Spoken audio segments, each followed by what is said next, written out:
नमस्कार। मैं हूं प्रेम कुमार। प्रणाम इंडिया में आपका बहुत बहुत स्वागत है।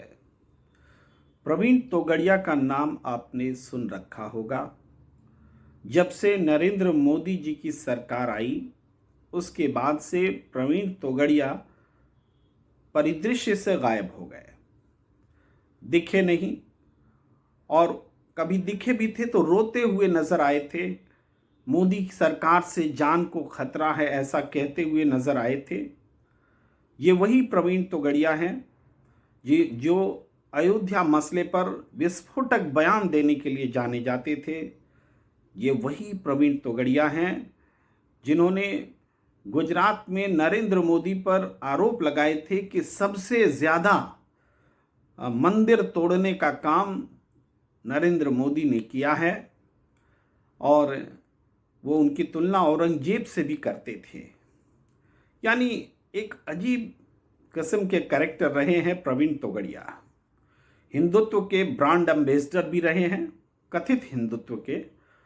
और नरेंद्र मोदी से उनका एक दूर का रिश्ता भी बन गया,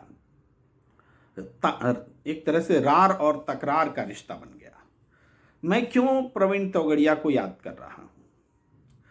मैंने नहीं, आरएसएस प्रमुख मोहन भागवत ने प्रवीण तोगड़िया को याद किया है। बीते रविवार को इन दोनों नेताओं के बीच मुलाकात हुई।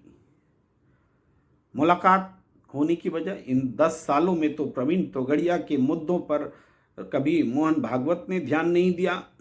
तब भी ध्यान नहीं दिया जब प्रवीण तोगड़िया रो रहे थे, मोदी सरकार से जान को खतरे में बता रहे थे, भागे भागे फिर रहे थे। उनके यहाँ पुलिस का पहरा था। वो कह रहे थे पुलिस के पहरे में भी हमें डर लगता है, हमें नहीं चाहिए प्रोटेक्शन। इस तरह की बातें कर रहे थे। तब तो मोहन भागवत ने कभी प्रवीण तोगड़िया को बुला करके बात नहीं की, अब कर रहे हैं।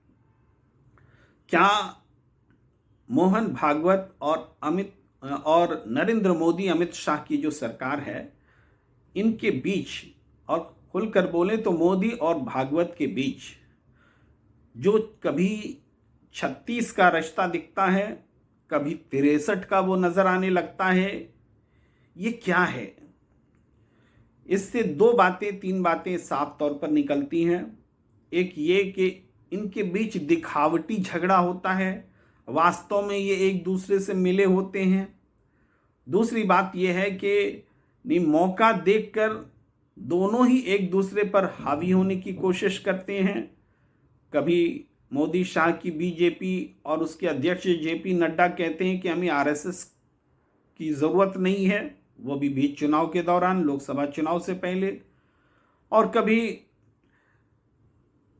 मोहन भागवत की ओर से या फिर आरएसएस की ओर से या पांचजन्य में लेख लिख करके ये बताया जाता है कि मोदी ब्रांड ही नहीं रह गए।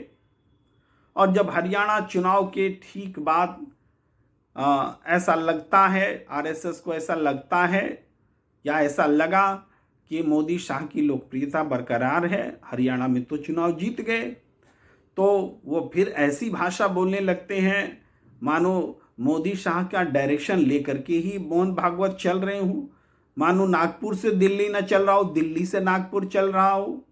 ये सारी बातें साफ हैं, लेकिन कुछ घटनाओं को नज़रअंदाज कैसे किया जा सकता है कि जब ये खबरें आ रही थी कि आरएसएस की 3 दिन की बैठक केरल में चली और उस दौरान ये चर्चा हुई, ये बात हुई कि बीजेपी अध्यक्ष और प्रधानमंत्री 2 में से एक पद आरएसएस को चाहिए, और बीजेपी अध्यक्ष पद के लिए कभी संजय जोशी का नाम तो कभी वसुंधरा राजे का नाम सामने आया कि इनको बनाया जाए, शिवराज सिंह चौहान के भी नाम आए।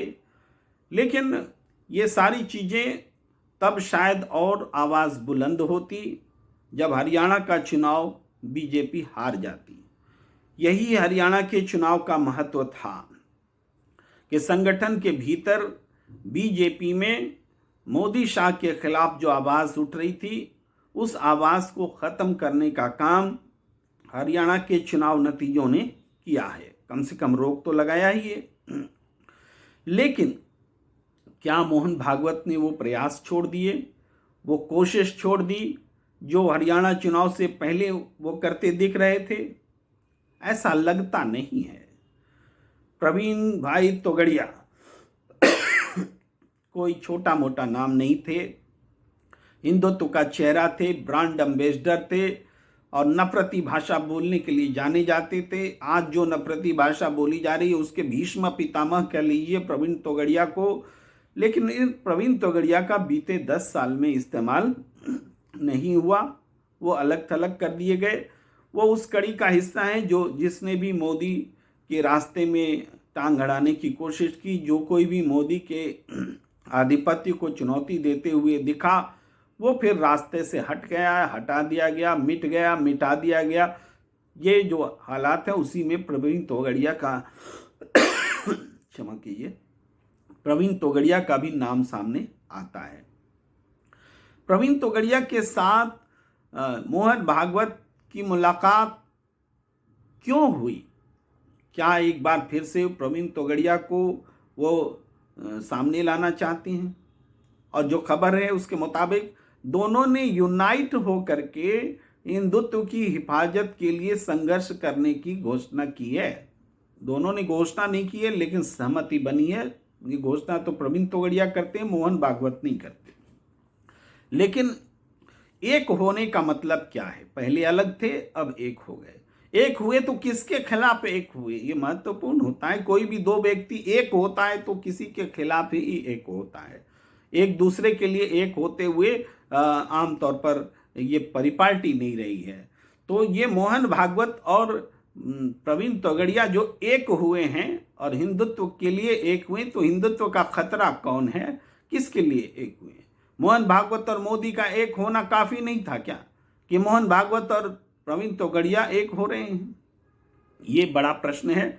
ये उसी की अगली कड़ी लगती है जिसमें बीजेपी अध्यक्ष के तौर पर ऐसे लोगों का नाम सुझाया जा रहा था जिनकी नरेंद्र मोदी से पटती नहीं है। आप संजय जोशी को जानते हैं। संजय जोशी और नरेंद्र मोदी के बीच कभी दोस्ताना रिश्ते हुआ करते थे, लेकिन जब राजनीतिक कद बढ़ाने का सवाल आया तो स्थिति आई, समय आया, तो उस वक्त संजय जोशी की एक ऐसी सीडी निकल आई जिसने उनके पूरे चरित्र को दागदार बनाया। लेकिन बहुत सालों के बाद वो सीडी फर्जी निकली और तब तक तो उनका पॉलिटिकल करियर को शांत करते हुए नरेंद्र मोदी बड़ी लीड ले चुके थे। तो ये जो बढ़त मिली नरेंद्र मोदी को, अब एक बार फिर संजय जोशी को एलिवेट करना यानी पार्टी में अध्यक्ष के तौर पर बिठाने की जो कोशिश आरएसएस की है उसको नरेंद्र मोदी कैसे बर्दाश्त कर सकते थे? तो उन्होंने भरपूर विरोध जताया और ये अब तक हुआ नहीं है। जेपी नड्डा जी लगातार अध्यक्ष बने हुए हैं। वो कार्यकाल कब बढ़ा कब बना कोई नहीं जानता। बीजेपी में 2 साल का अध्यक्ष होना, उसके बाद कार्यकाल का बढ़ना, ये मनोनयन प्रक्रिया में तब्दील हो चुका है। जब तक मोदी शाह चाहेंगे बीजेपी का अध्यक्ष पर चुनाव नहीं होगा, उस पर जेपी नड्डा बने रहेंगे। और जो मांग करने वाली शक्तियां हैं पार्टी के भीतर तो बेहद कमजोर है। ये मांग पार्टी से बाहर आरएसएस ही कर सकता है और वो कर रहा है। आरएसएस तो ये भी कह रहा है कि 75 साल की जो समय सीमा तय की गई थी वो उसका पालन नरेंद्र मोदी जी को करना चाहिए। 75वें साल में वो प्रवेश कर चुके हैं और इसलिए राजनीति में युवा नेतृत्व को आने का मौका दिया जाना चाहिए, ये बात की जाने लगी है। लेकिन इसको सुनने के लिए मोदी तैयार नहीं है और चुनावी सफलताओं से ऐसी चीज़ों को ढकने की कोशिश होती है। हरियाणा में जो चुनावी सफलता बीजेपी को मिली है उसका कारण बहुत स्पष्ट है, सबको पता है। हर व्यक्ति महसूस कर रहा है कि हरियाणा का चुनाव रिग हुआ है, हरियाणा का चुनाव नतीजे को लूटा गया है। हरियाणा में जितने वोट पड़े उतने ईवीएम से मैच नहीं कर रहे। हरियाणा में ईवीएम जो मशीन है वो 99% तक रिचार्ज अवस्था में मिला है, जिस पर चुनाव आयोग खामोश है और इन बातों को सुप्रीम कोर्ट भी सुनने को तैयार नहीं है। हालात ये है कि जिस देश में लोकतंत्र का तकाजा होता है कि अगर जनता को ईवीएम पसंद नहीं है, वो भले ही उसकी संख्या थोड़ी ही क्यों ना हो, तो ईवीएम से चुनाव कराने या नहीं कराने को लेकर के इसी को चुनाव आयोग को फैसला करना पड़ता है, विश्वास दिलाना पड़ता है। लेकिन यहाँ कोई शिकायत सुनने को तैयार नहीं है। ये एक हालात बने हुए। इस ऐसी परिस्थिति में आरएसएस करे भी तो क्या करे? पीड़ित सिर्फ वही नहीं है जो मोदी शाह की सत्ता के खिलाफ सियासत बुलंद कर रहे हैं, विपक्ष की आवाज बन रहे हैं।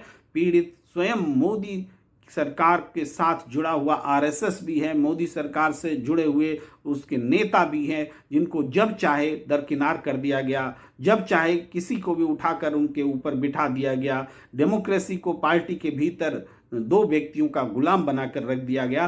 तो पीड़ित बीजेपी में भी है, आरएसएस में भी है, अपोजिशन में भी है, और दो लोगों की सरकार और पार्टी में बीजेपी में भी चल रही है। और इसी वजह से आरएसएस ने अब उस रास्ते पर चलने का प्रयास करना शुरू किया है, जिसमें 36 का जो रिश्ता है वो पुख्ता नजर आता है, 63 में बनता हुआ या बदलता हुआ दिखता नहीं है। और ये जो 36 का रिश्ता है, जब हम कभी कहते हैं कि बीजेपी और आरएसएस में 36 का रिश्ता है, तो इसको सब लोग पचा नहीं पाते, क्योंकि इस 36 में भी 63 का रिश्ता शामिल होता है। वैचारिक आधार पर दोनों एक दूसरे के करीब हैं, लेकिन सत्ता की चाबी अपने हाथ में रखने के लिए आरएसएस भी उसी तरीके से लालायित है, जिस तरीके से नरेंद्र मोदी अपनी सत्ता को बचाने के लिए दिन रात प्रयत्न करते रहते हैं। तो सत्ता की चाबी कैसे आरएसएस के हाथ में आए, इस कोशिश में मोदी शाह की सरकार पर दबाव बनाने का काम अक्सर होता रहता है। एक बार फिर ये कोशिश प्रवीण तोगड़िया के साथ यूनाइट होकर के, हिंदुओं को यूनाइट करने के नाम पर प्रवीण तोगड़िया और मोहन भागवत मिल रहे हैं। तो ये भी एक समांतर राजनीति, मोदी शाह के समांतर जो राजनीति है, उस राजनीति का प्रतिबिंब लगती है। फिलहाल इस बातचीत में इतना ही। हमें दीजिए इजाजत। नमस्कार, धन्यवाद।